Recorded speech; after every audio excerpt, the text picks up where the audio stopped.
We now consider log number 5455 by Ms. Sherrill of New Jersey. For what purpose does the gentlelady from New Jersey seek recognition? Thank you, Mr. Chairman. I have an amendment at the desk. Will the clerk please distribute the amendment? Without objection, the reading of the amendment is dispensed with. The chair recognizes the gentlelady for the purpose of explaining her amendment. Thank you, Chairman Rogers. I am bringing this amendment because I believe that the apolitical role of our military must be protected. The military is one of the most trusted institutions among the American people. And for centuries, that trust has been reinforced by laws like the Posse Comitatus Act, which provides the American people with a guarantee that our armed forces are there to protect them, not to police them. Now, as we all know, Title 32 outlines the role of the National Guard when under state control. 5 years ago, we saw a novel interpretation of Title 32 under which Guard units from out of state were brought to Washington, D.C. to perform law enforcement functions.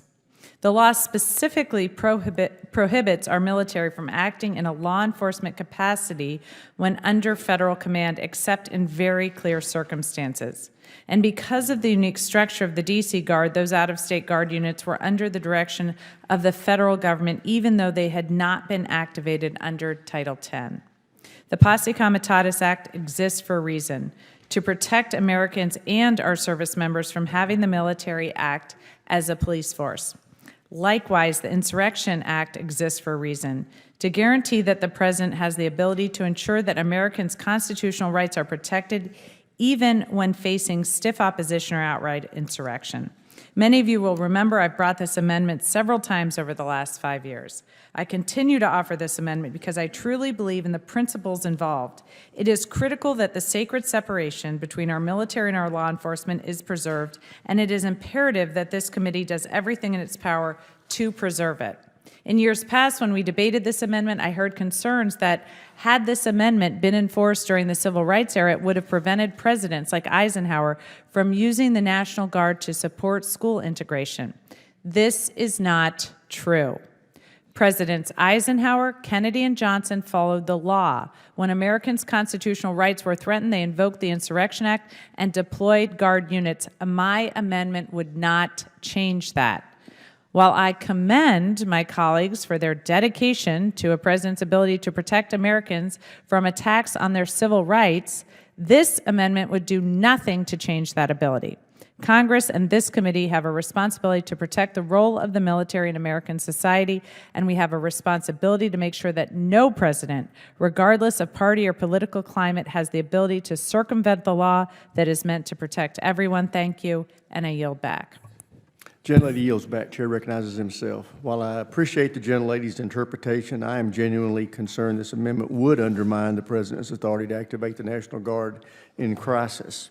It would give the governors and the mayor of Washington, D.C. the power to limit constitutionally and federally granted authorities of the President to execute laws, suppress insurrections, repel invasions, or respond to national emergencies. If a governor or the D.C. mayor refused a request, then federal support could be delayed or denied entirely right when it's needed most, such as during a civil unrest or a natural disaster. In particular, I cannot support inserting the D.C. mayor into the National Guard chain of command under Title 32.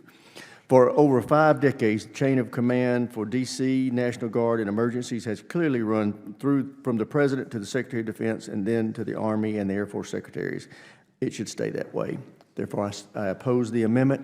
Does anybody else seek recognition on the gentlelady's amendment? Gentleman from Texas, Mr. Fallon. Thank you, Mr. Chairman. Yeah, as you said, this amendment would require the President or Secretary of Defense to obtain consent. I mean, this is like giving veto power to a mayor or governor over the President's constitutional powers, and to restrict the authority to deploy the National Guard in times of national emergency. And I think that would potentially compromise public safety. We just saw recently in Los Angeles the mayhem and chaos and lawlessness. And so this creates confusion in the command structure and makes it harder to coordinate fast, unified responses during major crises or emergencies. Therefore, I would urge all my colleagues to vote no on the amendment. Thank you, Mr. Chairman. I yield back. Gentleman yields back. Does any other members wish to speak on the amendment? If there's no further debate, the question occurs on the amendment offered by the gentlelady, Ms. Sherrill. So many as are in favor will say aye. Aye. Those opposed, nay. No. Opinion chair, the noes have it. Recorded votes requested. Recorded vote shall be postponed.